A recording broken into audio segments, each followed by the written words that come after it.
Fala, gente, continuando aqui. Vamos lá. A gente estava falando de Heisenberg, né? No vídeo anterior.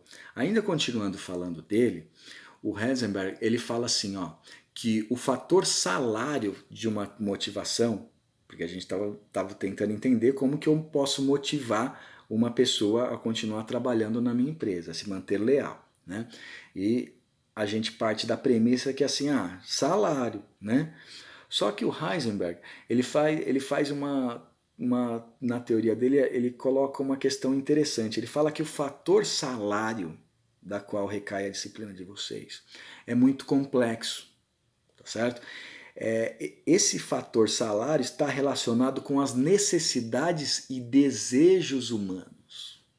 Lembra das necessidades de Maslow? Aqui ela entrando de novo, ó. Tá certo? O Heisenberg ele fala assim, ó, tipo, salário é muito complexo. O salário, para ele ser bom, ele tem que atender todas as necessidades da pessoa e ainda mais, atender os desejos das pessoas. E aí ele faz claramente uma divisão entre desejo, necessidade. Desejo e necessidade, tá? Necessidade é tudo aquilo que eu preciso para me manter vivo, tudo aquilo que eu preciso para ir trabalhar. Por exemplo, eu preciso de um transporte adequado. Isso é uma necessidade para eu chegar até o trabalho. Agora, qual que é o meu desejo? Que esse transporte não sirva assim, simplesmente para ir levar-me e trazer-me de um local, mas sim levar-me e trazer-me com qualidade. Eu quero um transporte com ar-condicionado, eu quero um transporte com som ambiente, com poltronas macias, né? Eu quero um transporte que não quebre, não me deixe no meio do caminho. Isso é desejo, né? Então, ó, o que o Heisenberg falou? Tipo, eu tenho que fazer essa... para entender o que motiva a pessoa, eu tenho que diferenciar necessidade de desejo, tá certo? Então, o que é necessidade é tudo aquilo que eu preciso para viver. O que é desejo é tudo aquilo que eu quero para viver, tá certo? O Heisenberg ele fala assim que o salário por si só, isoladamente, ele não é um fator motivador. Porque assim, ó, a pessoa pode ganhar muito. Vamos dizer aí que uma pessoa, sei lá, um gerente aí ganhe muito. Mas e se a família dele estiver no município vizinho?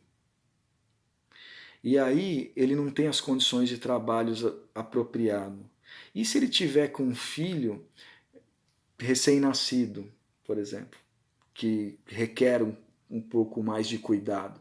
Se ele está com uma mulher grávida, e aí cada vez que ele vai pedir uma saída para levar a mulher pro hospital, para o médico, para ser avaliada, é aquela burocracia, que eu não estou criticando a burocracia, tem que ter, mas não da forma exacerbada, né? E as pessoas não permitem que ele leve a mulher ao pediatra, leve o filho ao pediatra ou coisas do tipo. Não permita que ele tenha uma liberdade para resolver os seus problemas. É lógico que esse indivíduo ele é profissional, dentro da empresa ele desenvolve a melhor atividade. Mas será que ele tem a condição? Tanto é que ele desenvolve uma atividade complexa que ele ganha muito. Só que será que o simples salário dele garante com que ele fique na empresa? E uma mulher, vamos pegar para o lado das moças, das mulheres, imaginem que uma mulher gerente, a empresa que ela trabalha paga bem para ela, paga muito bem, só que não tem, sei lá, uma creche, não paga creche para ela deixar a criança, não permite que ela amamente a criança quando ela retorna ao trabalho depois, após a licença maternidade. Isso não vai influenciar na questão de tomar de decisão de permanecer no emprego? Ó como eu já começo a escancarar as teorias, eu começo a olhar e falar assim que uma teoria completa a outra, como a gente está vendo, né? Como a gente está vendo, a gente está vendo aqui que uma teoria vem vindo completando a outra. e elas não podem serem estudadas de forma separada. Por quê? Porque são complexas. A disciplina de cargos e salários é uma disciplina complexa, tá certo? E o que vem a ser de priori, assim, que a gente fala, poxa, salário, né? Salário é aquilo que a gente recebe em troca da mão de obra, né? Então, assim, será que a minha mão de obra está sendo bem valorada para o indivíduo? O pessoal de RH, né, a gente faz muito isso, né? A gente pega e fala, pô, vamos valorar a mão de obra do funcionário X. Será que quando a gente valoriza, quando a gente valora e coloca lá na CTPS da pessoa o valor do salário que ela está recebendo, ou uma promoção um bônus, um abono, alguma outra coisa, prêmios, será que a gente está valorando de uma forma correta esse trabalho dessa pessoa? E às vezes, tipo, a pergunta que eu faço para vocês conseguiriam trabalhar num lugar onde vocês ganhariam bem, só que vocês são humilhados, por exemplo, para utilizar uma palavra bem forte assim, que vocês não são reconhecidos, que vocês são motivo de chacota, que vocês são tratados como máquina? Será que vocês permaneceriam muito tempo trabalhando lá, ou vocês trabalhariam alguns meses até você atingir um desejo que você tem ou uma necessidade e depois procuraria outra coisa? Se vocês não têm condições de trabalhar, vocês ficariam trabalhando? Essa é uma pergunta que eu deixo para vocês, não precisa responder, não mandar nada não. É só para vocês ficarem pensando nessa questão do salário, se só o valor econômico é importante, tá bom? E o que é salário, gente? Eu coloquei dois conceitos que eu acho bem interessante no trabalho de vocês, que o primeiro é do Araújo e o segundo é do Chaveneto, né? O que ele fala? O Araújo, ele fala que assim, ó, o salário é uma contraprestação em dinheiro, e aí percebam que ele não fala que é em condições, hein? Ele fala que é em dinheiro, recebida periodicamente, ou seja, tem um contrato de trabalho em vigor, né, por um tempo determinado, pelo corpo funcional, em face de um trabalho, né, de uma labuta, né, desenvolvida num espaço de tempo previamente definido. Ou seja, o Araújo ele fala que é tudo aquilo que eu recebo em troca do meu trabalho de uma forma periódica. Eu tenho que receber dia 5, dia 20, dia 5, dia 20, todos os meses, da mesma forma.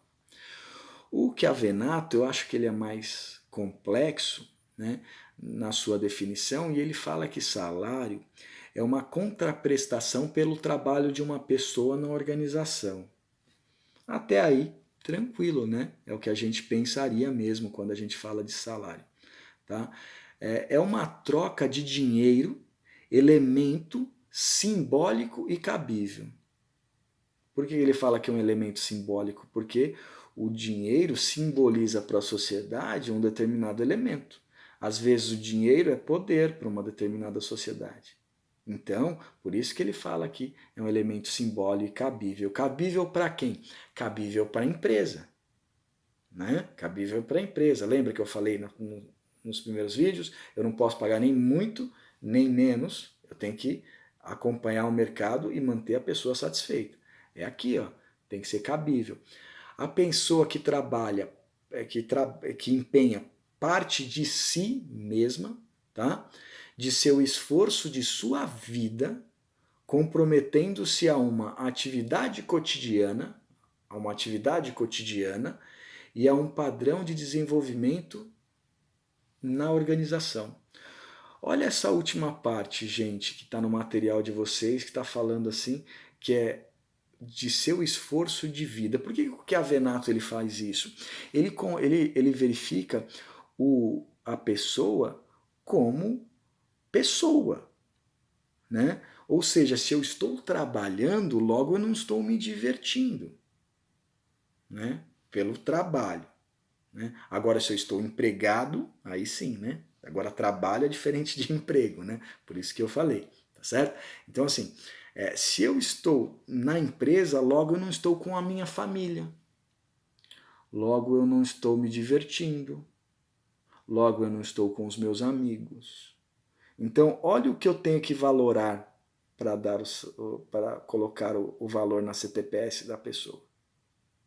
Né? Olha como é complexo isso. Eu tenho que valorar o tempo da pessoa que a pessoa fica na empresa, que é maior que o tempo que ele fica com a família dele, com o filho dele. E aí eu pergunto, quanto vale o tempo de um pai ou de uma mãe com uma criança? E aí? Como que eu valorizo isso em condição de salário? Porque a pessoa vai deixar, você concorda? É o que a gente está falando, a pessoa vai deixar de estar fazendo algo que gostaria para estar trabalhando. Só que se esse salário não for condizente com as necessidades e os desejos dessa pessoa, ele não vai voltar. Né? Porque ele vai preferir ficar com a família dele, tá certo? Ficar com essa sociedade dele do que para a empresa. Pode ter certeza. Essa pessoa, esse funcionário, esse trabalhador, esse colaborador, a gente tem que chamar de colaborador, né, hoje, né? Porque ele colabora com a empresa. Esse colaborador, o que ele vai fazer? Ele pode estar trabalhando para vocês, mas provavelmente ele está procurando um outro emprego também, né? Que onde ele seja mais valorizado, onde ele motive. Lembra da questão da logística da empresa e a residência do indivíduo? Se esse indivíduo demora muito para chegar na casa dele, logo ele fica menos tempo com a criança que ele tem, ou a mãe, ou o pai. Se ele chega mais rápido, ele fica mais tempo. Então, ou seja, o fator logística aí de residência casa,